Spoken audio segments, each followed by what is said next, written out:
This is Black Agenda Radio, a weekly hour of African American political thought and action.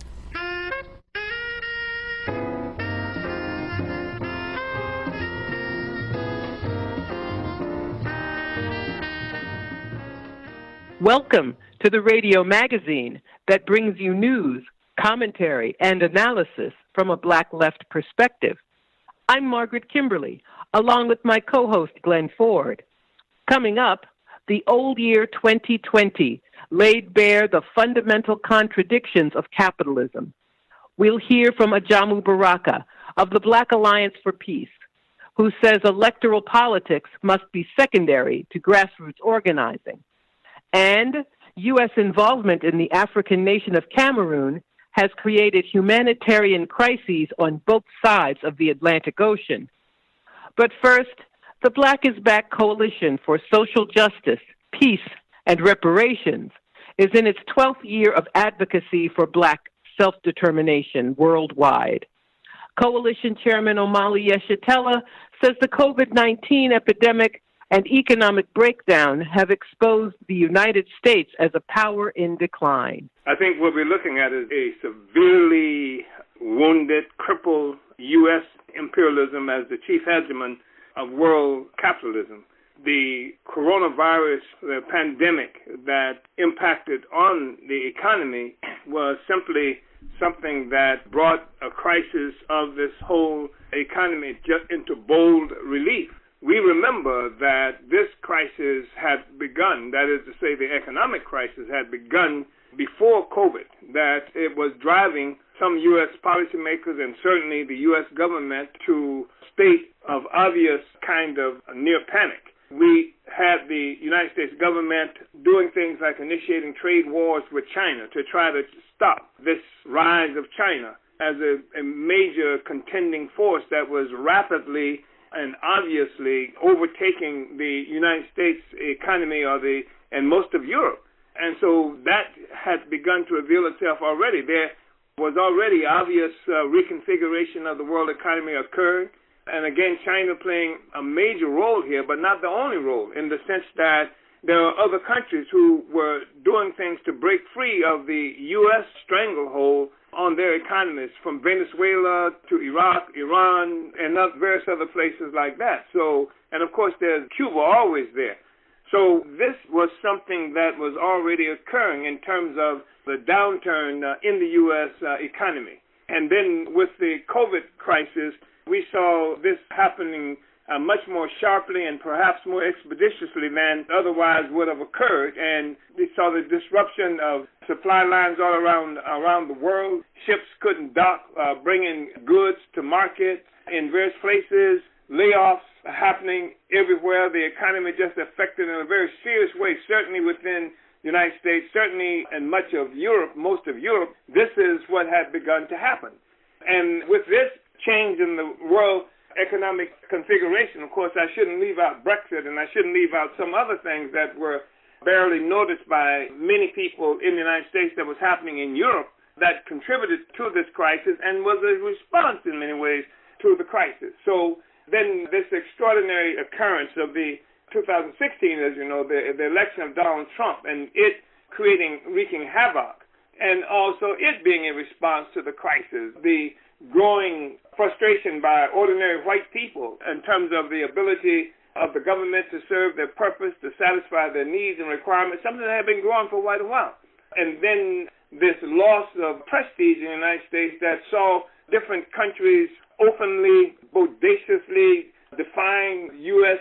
dictates of not only, obviously, China, but even small countries, people and struggles in Afghanistan and Venezuela having the audacity to do this. And so things like this were unfolding everywhere, and it shattered. It was really shaking the identity of white people in this country, so even resulting in sparks and spikes in the death rate of white people greater than had been seen before. And in fact, it was the fastest spike in death rates of any sector of the country in the United States. And of course, this was related, they called it some kind of a crisis of despair of white people, higher rates of drug addiction, suicide, alcoholism, and all of these things, which are really important in terms of trying to measure the crisis of imperialism as it makes itself manifest in the human society itself.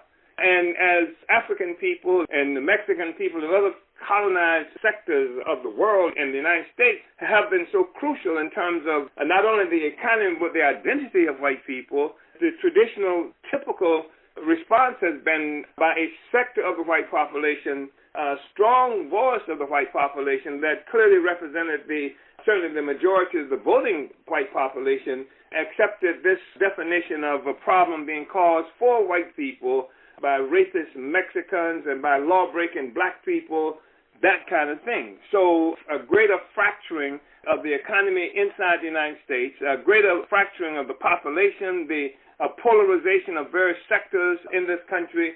And then I think one of the most important things happened also was the exposure of the liberal sector of the ruling class in this country, especially as it's represented in this contest, this electoral process. And when I say this, I mean we see that the thing that the rise of Donald Trump as a representative of the white ruling class has exposed the deep white nationalist content of the politic in this country. How whatever is said most of the time, there is an assumption of the control by white America, by America, which is white, of the rest of us. And so we've seen all kinds of things breaking apart as a consequence of that, the confidence, the morale of the general white population that's only been resuscitated with the Donald Trump Make America White Again, which is what everybody understood it to mean. White people understood it, and African people and Mexicans understood what it meant.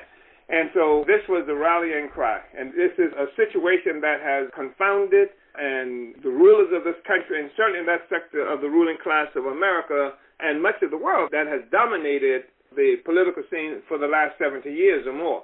And so we saw this fracturing, even the division within the ruling class itself. A huge sector of it did come together to try to move against Donald Trump, and they succeeded in winning an election, it appears.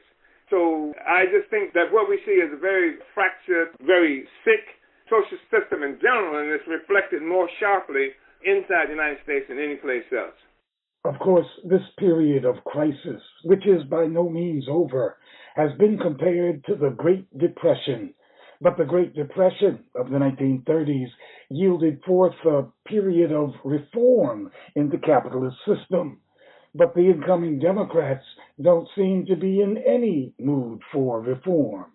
I think they don't know how. I don't think they can reform, and I'm not sure that there's that kind of space existing in the world economy and the politics of the world for them to be able to succeed this time around as they were last time around in terms of the so-called Great Depression.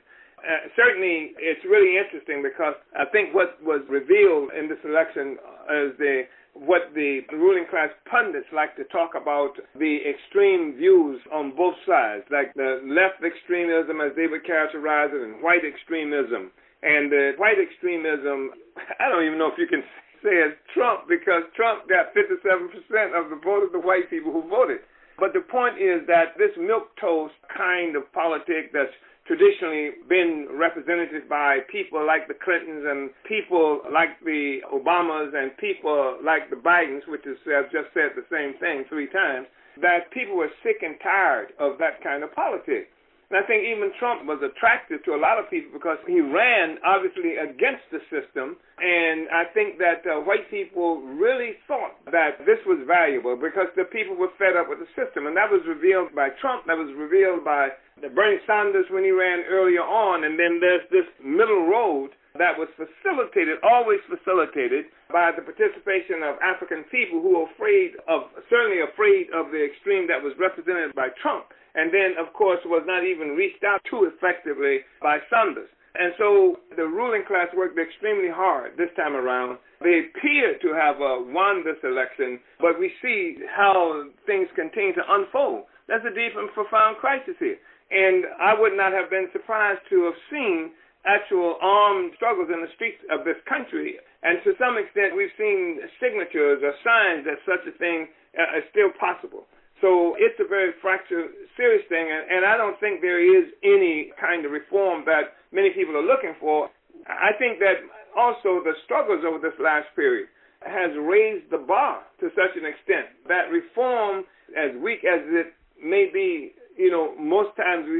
I think that it has raised the bar that reform probably means something different today than it did 4 or 5 months ago, certainly than it did a year ago. And reform means something that's discussed within the context of more than 10,000 demonstrations and uprisings and protests in the United States within a very short period of time, from near the end of May through August at least, and more than 10,000 of those demonstrations. And people were burning down police stations and fighting in the. I think reform will mean something different, and I think that right now an existential crisis is something that's confounding the rulers of this country and much of the world. I think there's a lot of whistling in the graveyard going on now, but it is an extraordinarily, for them, unsettling situation, and I think it's unsettling for a lot of us too, who do not assume that our future is tied to the future of America and this social system. One of the characteristics of this period of crisis is the sharp dividing line, the political dividing line based on age, a political dividing line that exists for blacks and for whites and for Latinos, with many young people openly identifying with the word socialism. You're the chairman of the African People's Socialist Party. Are you encouraged with this identification, at least based on the term socialism, among young people?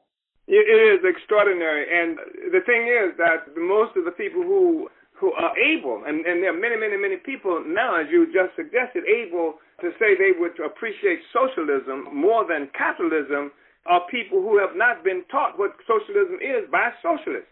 They have been taught what capitalism is by experiences in the world. So when we see more people who are open to discussions of socialism, it is precisely because they've experienced the disasters of capitalism. And part of what helps them to experience the disaster of capitalism, of course, is those of us who are among the oppressed peoples of the world who are pointing fingers and who are protesting against it. And then they are faced with the fact that capitalism is destroying the whole of the earth, is under threat by the continuing existence of capitalism. So I think that's right. Socialism is something that leading representatives of the ruling class in this country, however they're characterized as leftists or rightists or anything like that, I think socialism is something that the leading forces representing the capitalist system in this country have to begin to address. And some of them address it by trying to get in front of the question and defining what socialism is. And join me, it's almost like a revitalized kind of Obamism, change, based on the fact that more people here and around the world required that, and because it was clear that the system couldn't go effectively where it needed to go for people as it on the trajectory it was on. And I think that's what is happening now, that socialism, and many of us do understand that the contending social forces, economies that we are looking at is that of capitalism versus socialism. And so having to make that choice, many people are opting for socialism. I think we're going to see many, many, many more people do that, even as there are forces, and perhaps this may be the majority at the time being, even as there are forces who are gravitating more toward a Trump-type explanation and solution. But I would say this. One thing that was really interesting is the fact that many people who had voted for Sanders and Obama ended up voting for Trump. And people did want some kind of change. Regardless of how Trump articulated that, people wanted some kind of change. And yes, I am extraordinarily happy to see this discussion of socialism brought onto the agenda, into the public arena, and increasingly what we will see is more and more people defining what the hell socialism is. But the thing is, that is becoming a defining issue, whether it's Trump or McConnell saying that socialism is on the rise in these so-called fake, so-called left Democrats, or whether it is Bernie Sanders or other people who call themselves democratic socialists who are pushing this question.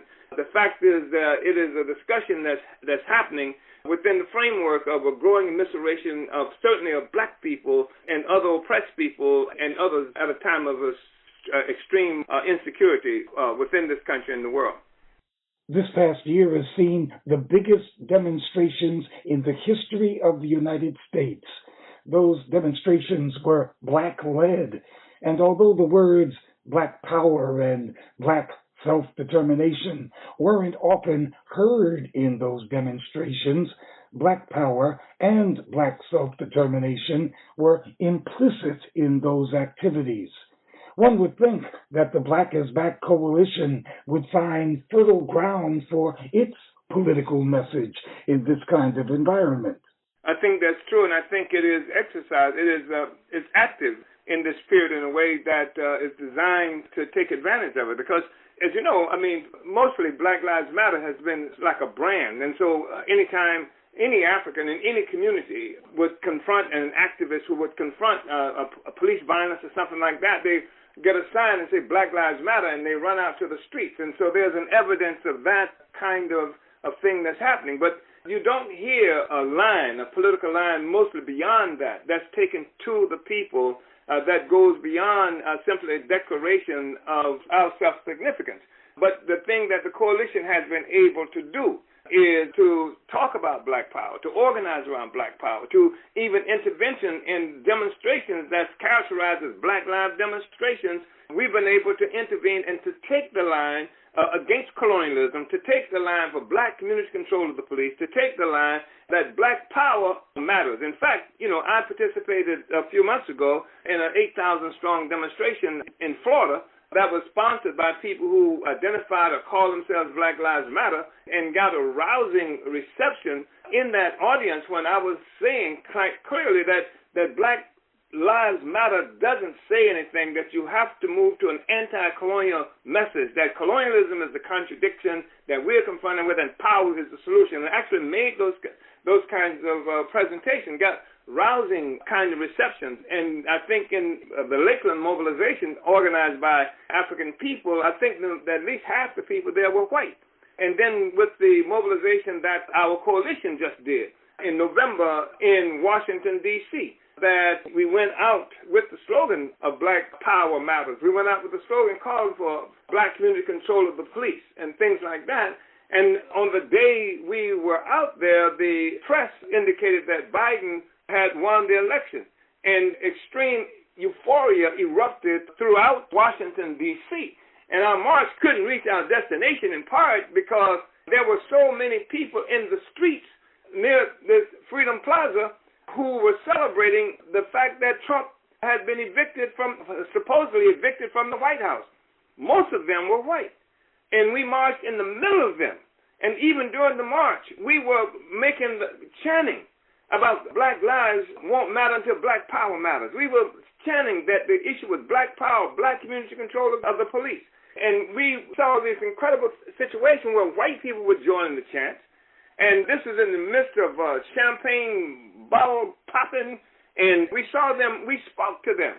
And we made explicit statements based on our politics, based on politics of self-determination, saying that Black people had to have self-determination, that we're not walking to get you to like us or win a favor from you, that we're fighting for the power of our own lives, and that any genuine friend of Black people would be able to unite with that and would be able to march with us and stand up for that. We got extraordinarily great responses for this, and this is from a crowd of mostly Democratic Party supporters. So something is happening here, and I do believe that even in places where we are not present, that the influence of the coalition is there, and that we are making really important advances. And then there are something like 17 organizations that's part of this coalition, and they're off doing their own things, carrying the same philosophy, the same political line in various places around this country. So I do think that we provide the consistent narrative. The coherent statement that's coming is coming from us. We see, for example, I mentioned 10,000 mobilizations that happen or more since March, between May 25th and August or something. And in all these cities and states throughout the United States, people were coming out, and they were chanting, and they were demonstrating, they were burning down this and that. But the thing is that the coherent message that was coming, and every question that even explained what was happening in the 10,000 mobilizations that we did, and most of which, obviously, we didn't participate in, that was our message around self-determination and the struggle for power. So I think it's been extraordinarily influential. That was Black is Back Coalition Chairman Omali Yeshitela. 4 years ago, Ajamu Baraka ran for vice president on the Green Party ticket. He then formed the Black Alliance for Peace, which has taken the lead in demanding the dismantling of the U.S. military command in Africa and an end to the police occupation of Black communities in the United States.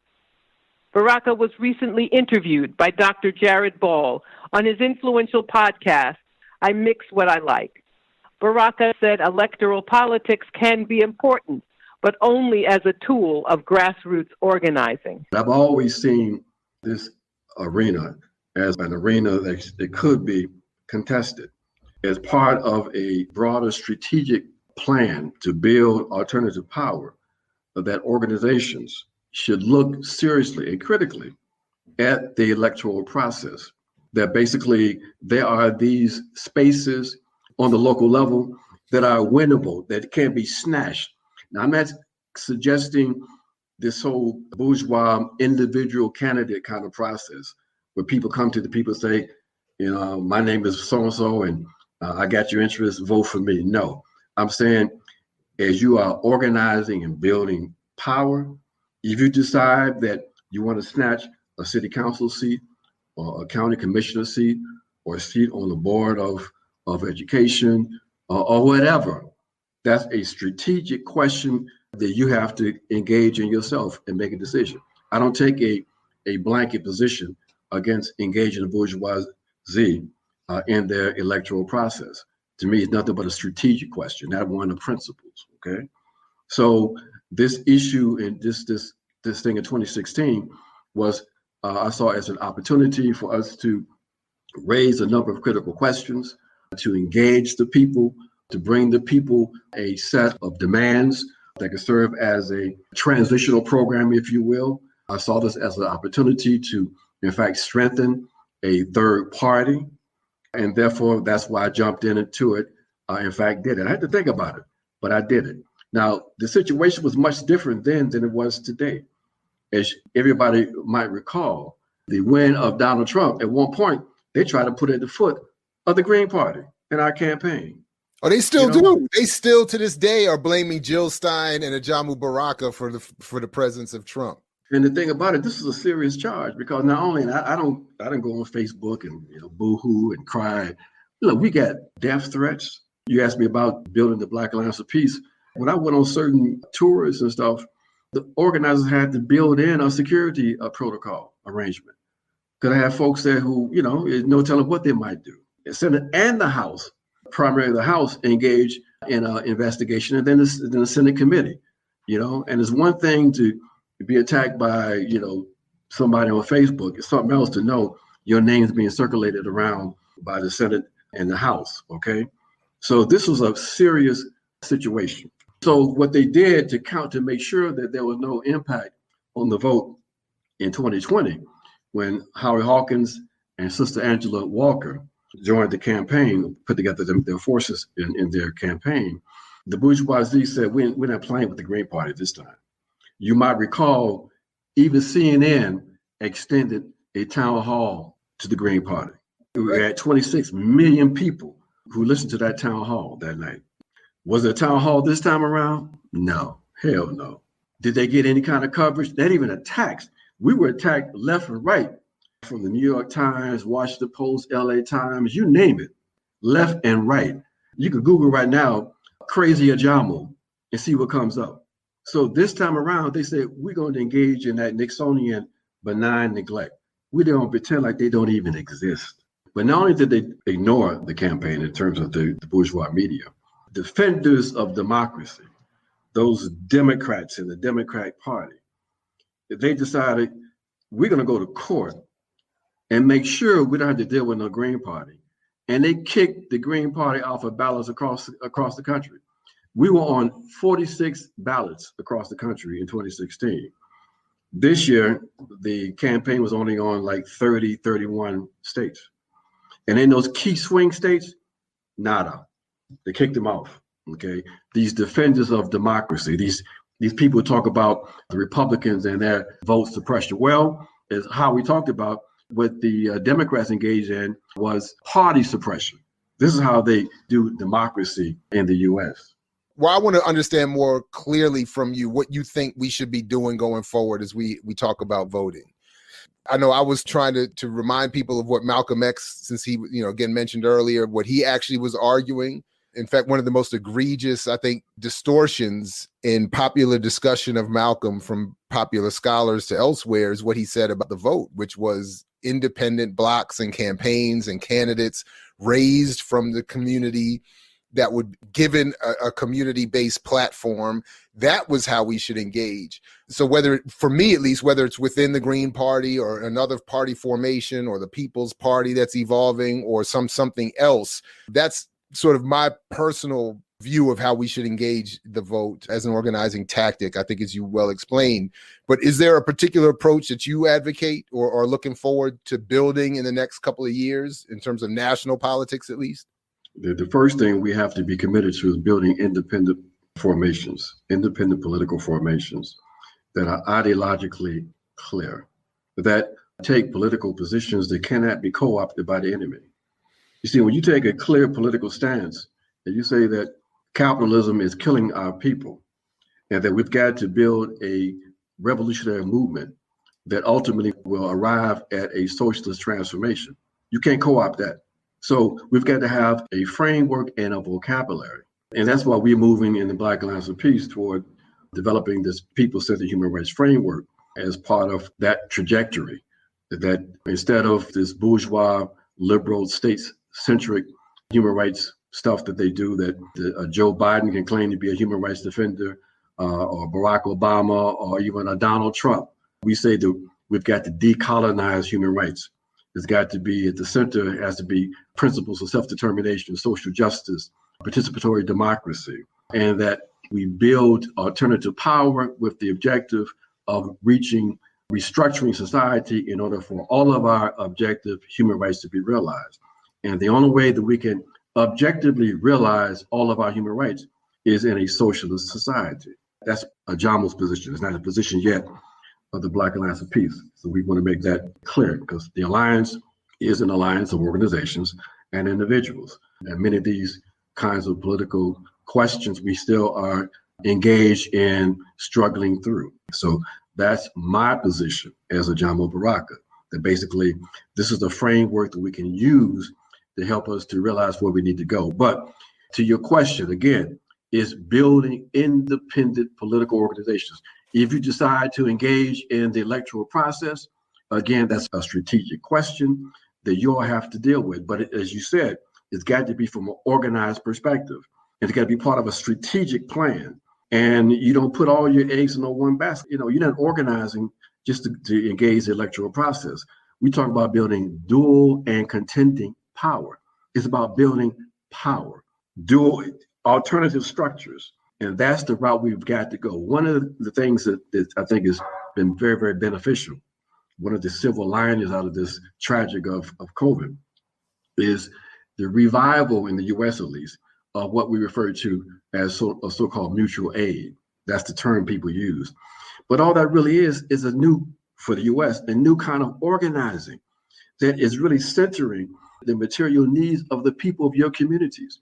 Throughout the global South, that's how people build organizations.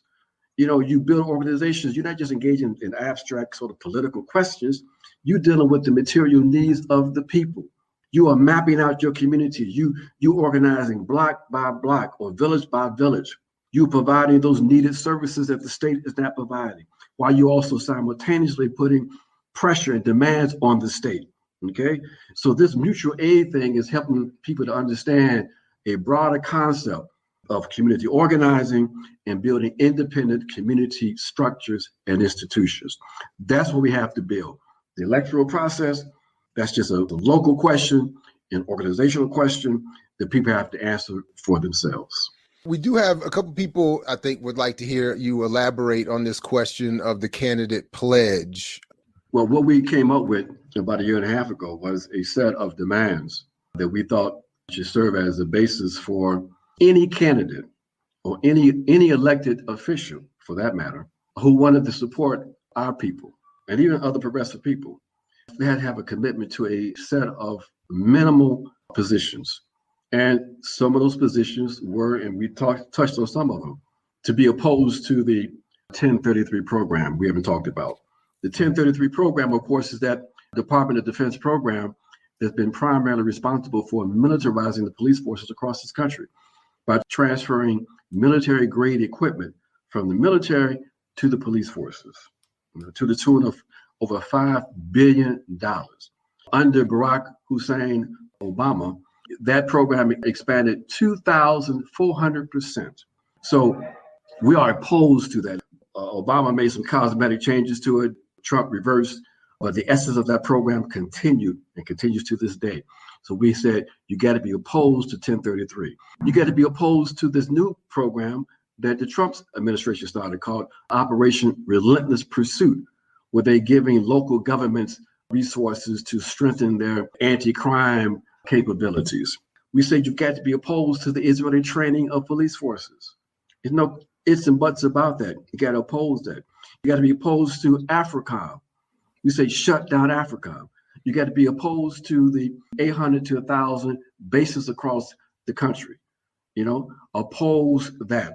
You got to be opposed to the proliferation of nuclear weapons and support the move being made by the General Assembly of the United Nations to prohibit the use of all nuclear weapons. We are part of collective humanity.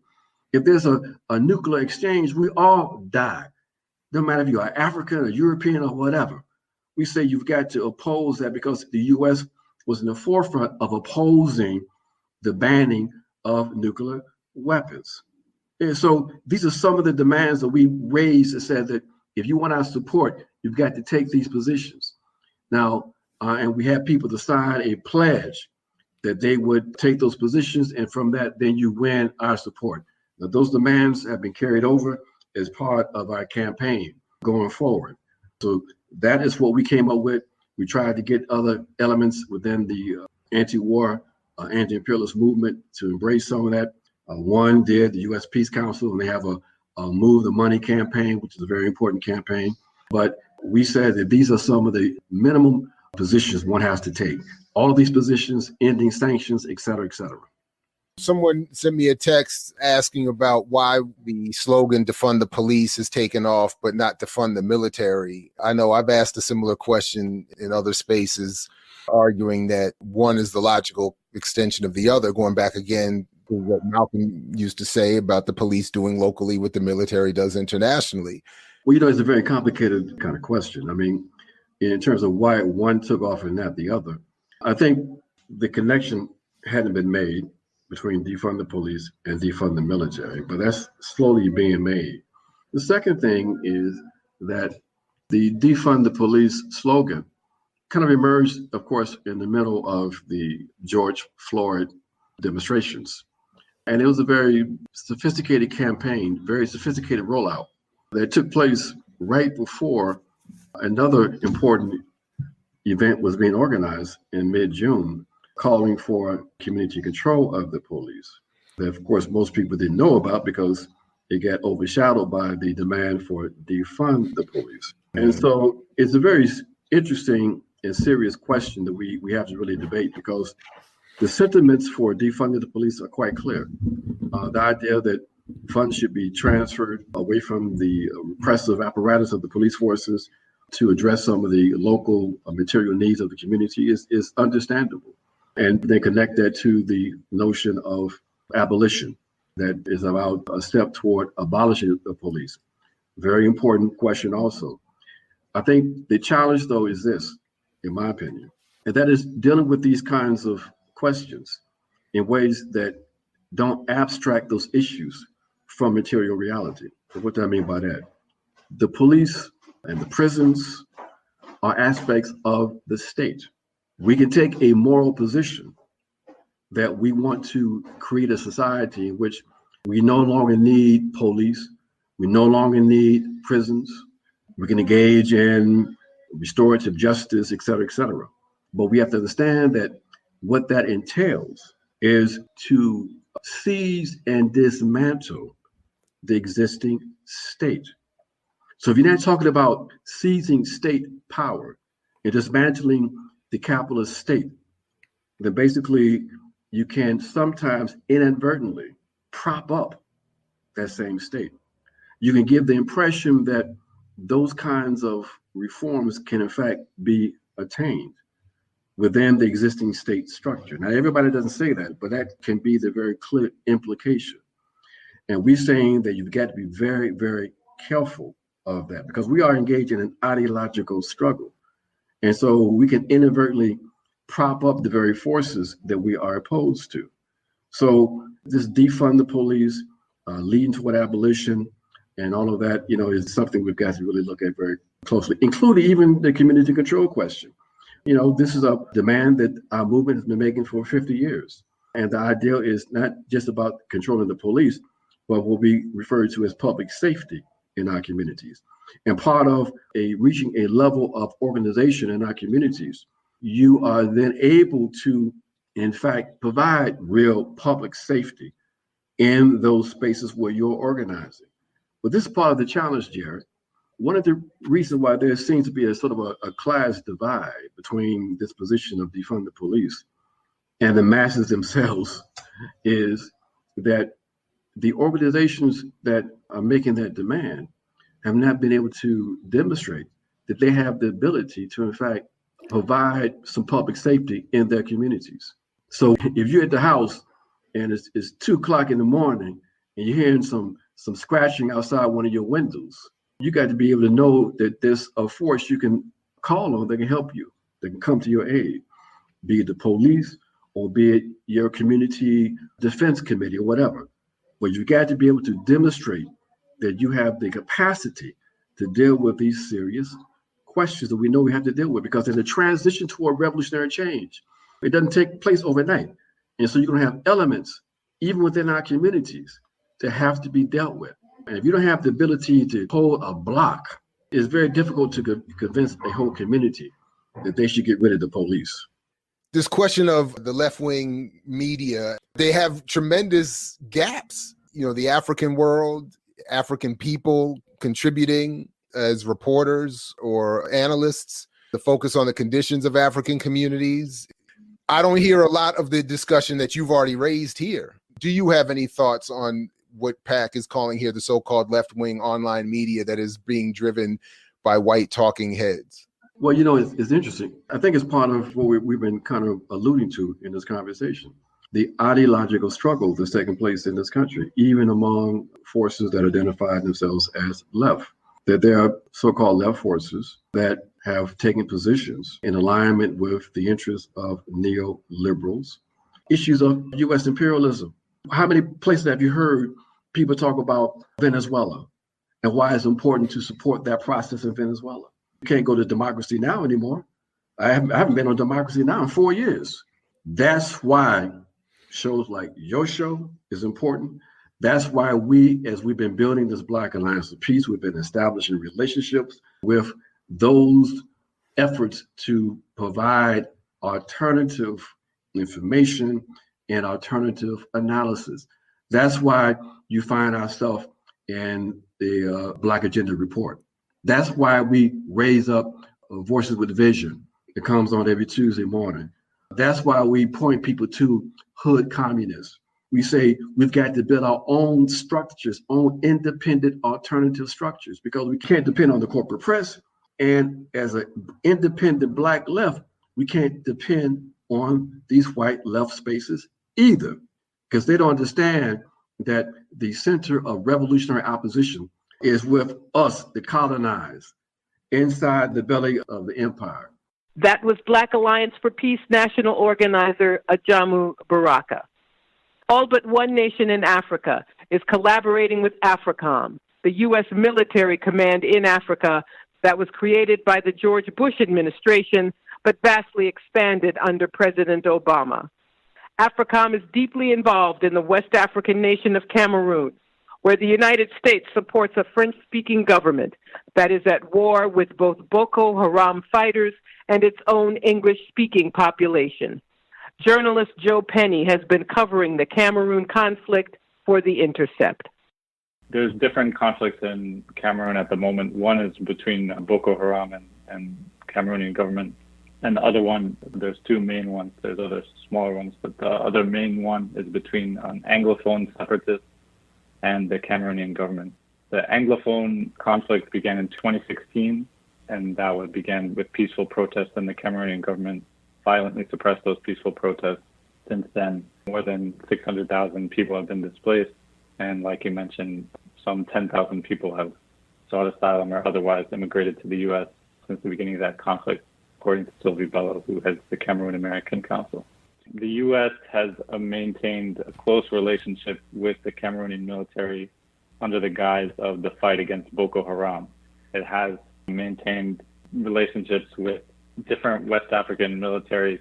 Really, I mean, in the past, it's always had relationships with them, but it intensified after 2012 when jihadist groups took the north of Mali and there was a French intervention. So since then, there's been a rapid expansion of American military in the region, including a major drone base in Niger, but really relationships with other militaries in the region, and one of them is Cameroon. So there's an small American military base in northern Cameroon within a Cameroonian military base. On that base, there have been reports of torture. So as you mentioned before, the U.S., what they do in Cameroon is similar to in other countries around the world. In Cameroon, they work very closely with basically the highest, the most elite unit of the Cameroonian military, which is called the Rapid Intervention Brigade, or BIR, it's a French acronym. And they're the ones who have really been accused of having the worst human rights abuses. So the U.S. has trained them, equipped them. In 2019, they had to stop sending them military weapons because of human rights abuses that were reported, and Congress stopped certain programs. Other cooperation has continued with the Cameroonian military, and it's also important to include that the Israeli military has also had a close relationship with the BIR, and Israeli mercenaries are still in Cameroon training and equipping the BIR, according to a recent report by African Argument. Yes, this is typical of the U.S. military presence in Africa and around the world. That is, they turn a blind eye or only reduce aid in some nominal way when these governments that the U.S. government has a relationship with turn their guns on their own people. Yes, I would say that that's typical. They have a relationship of wanting to control and expand power. And often the way they do that is to train an elite group, an elite unit, which is generally done under the guise of counterterrorism. But then, of course, as we see in many countries around the world, those units end up terrorizing their own people. So in the case of the BIR was the training and equipment of the U.S. military to the BIR was supposed to be done under the strict rule that it could only be used to fight Boko Haram. Not only was that unit deployed and had led to civilian deaths in northern Cameroon, but increasingly the president of Cameroon, Paul Biya, deployed those troops to the Anglophone region. And they've been accused of some of the most horrific abuses, burning down villages, indiscriminately killing villagers, locking people up without due process, torture. So increasingly, as the Anglophone conflict intensified, the BIR was brought to deploy against the Anglophone in the Anglophone region. So as you mentioned, the U.S. will often pick a specific unit, train them with the best equipment, and then give it to the president basically to do as they want with it. And we've seen that in Cameroon, and it becomes a tool for repression for the president. It becomes almost a personal tool of repression for specific presidents. We've seen this in Cameroon with Paul Biya. So Paul Biya has been in charge of Cameroon for the past 38 years, and that is partially due to especially French support for Paul Biya, but also American and Israeli support. One thing I also like to mention is that the Anglophone conflict, which has been so devastating to Cameroon, the U.S. and France especially could really have a role in ending it if certain attempts were made to bring it to the UN Security Council, for example. But France especially has kept the Anglophone conflict off the UN Security Council because it's allied with Paul Biya. And the U.S. and Israel likes it that way too, because Cameroon votes pro-Israel at the UN under Paul Biya. So they want him to stay in charge, essentially. Yes, a cynical outsider might conclude that the threat to several nations from Boko Haram is being used as a kind of blank check by the United States to give aid and military assistance to any leader in Africa that they choose. Yeah, it's definitely been used. The threat of Boko Haram has definitely been used by the American military to expand unchecked in the Sahel region. And that's not only the case in Cameroon, but that's definitely as well the case in Niger, where there's a $110 million drone base that was built, that was first approved by Obama and then was completed under Trump. But that drone base, it's actually unclear what specifically that drone base is being used for, but it's armed drones, and there's almost no accountability for how they're used.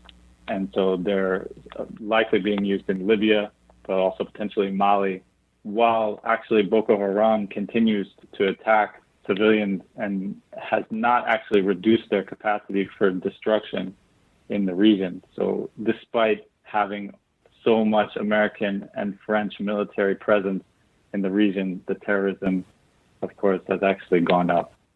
And so this humanitarian crisis in Cameroon and in the entire region has now spread and created a humanitarian crisis an ocean away in Mexico.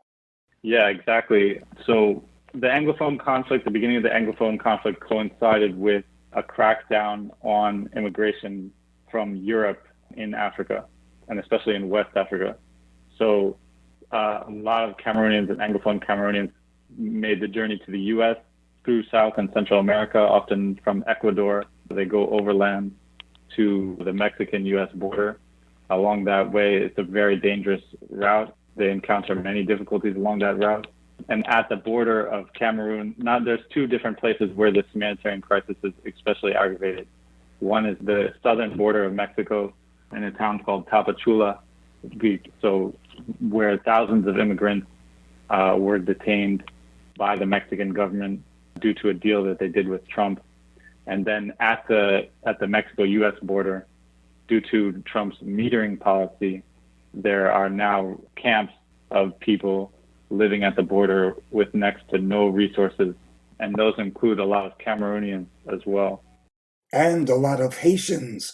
Why are the Cameroonians and other Africans and Haitians so anxious not to remain in Mexico, but to continue on to the United States? Yeah, a lot of Haitians definitely as well, and thanks for including that. The Africans, they encounter a lot of racism in Mexico. They're disproportionately targeted by the Mexican authorities. They have to pay bribes to different people, including American and Mexican authorities, in order for their asylum cases to be heard. But their goal is to get into the U.S. often, or possibly Canada as well, where a lot of times there's Cameroonian family members who are waiting for them in the U.S. who would like to receive them and are unable to because they've been blocked by the racist policies of the U.S. and Mexico. Now, as you explained, the Mexicans imposed those restrictions, keeping these folks inside Mexico under pressure from the Trump administration. One would think that the Mexican authorities would like to get these refugees off of their hands. Yeah, and due to the pandemic, there hasn't been the same level of reporting from Tapachula as before. So it's actually unclear what's happened to the thousands of especially African immigrants who were being held in Tapachula, basically in an open-air prison. They weren't allowed to leave the city limits. If they left the city limits, they were returned to Tapachula. So the Mexican government, it's unclear how they will react in this current situation, but they definitely have carried out a lot of harmful policies, especially against Black immigrants, and have basically taken Trump's orders and implemented their own racist orders and specifically targeted Haitian and African immigrants during this time period, but and as well as before. Of course, there are many more Central and South Americans who are caught up in much the same bind as these Africans and these Haitians. But you write that the Africans, especially, are much more cohesive as a group and that they're more inclined to demonstrate and protest the situation. Yeah, so Anglophone Cameroonians especially, they've been organizing often their whole lives for autonomy in the Anglophone region. So they've carried out some of the largest protests, especially in ICE detention. In Don Hutto Detention Center earlier this year in February, 140 women carried out a massive protest, and then they were split up. ICE punished them by splitting them up and sending them to different detention centers. After that, a group of men in Pine Prairie Detention Center, which is in central Louisiana, began a hunger strike. They carried out 2 hunger strikes throughout this year. In their second one, which is over the summer in June, they had basically, it was 48 immigrants, and they had almost 3 weeks of hunger strike. ICE first denied the existence of the hunger strike, but then after they ended the hunger strike, ICE then deported a lot of them and split the others into different detention centers so that they wouldn't be able to organize effectively. So they do this as a punishment for organizing these protests. And they were protesting racist treatment in detention. They were protesting racist treatment by judges, immigration judges, so they get their asylum applications are denied at a greater rate than other groups, even though the situation in Cameroon is really devastating. And they also are protesting medical negligence. So they don't have, often if they have asthma, their inhalers aren't replaced when they're finished. Hypertension, so many Cameroonians especially are suffering from hypertension. They don't get the treatment when they go to the doctor. Of course, this is not limited to detention. This is, a greater racist medical practice across the U.S. They don't get the adequate medical attention when their pain is denied by the nurses. Is there any indication that the incoming Biden administration has any specific plans to relieve the suffering, not just of the Haitians and the Cameroonians, but the many tens of thousands of other asylum seekers who are trapped on the other side of the border? Yeah, it's important to note, of course, that anti-immigration, especially anti-Black immigration, has been bipartisan policy. A lot of the Trump administration's policies that targeted immigrants, the foundations were, of course, laid by Obama, but not only Obama, but also the Clinton administration. So we can expect, of course, an anti-immigration agenda.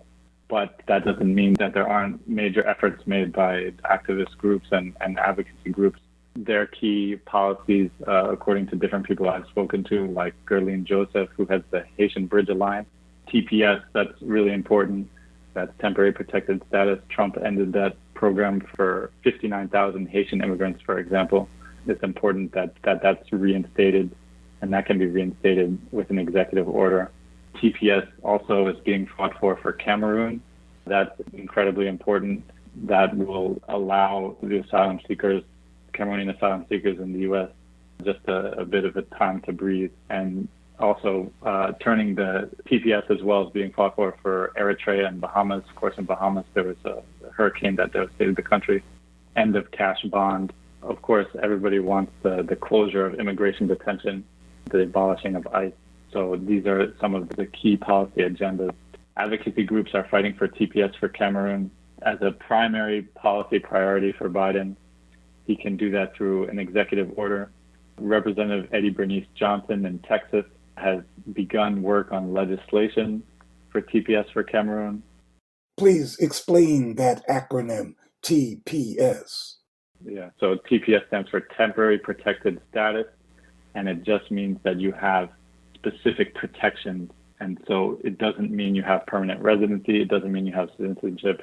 It just means due to a specific situation, a dangerous situation in your home country, in your country of origin, that you cannot be deported and you can possibly work during the time period that TPS is implemented. And note that TPS, the first letter is T for temporary. So it's just a temporary reprieve.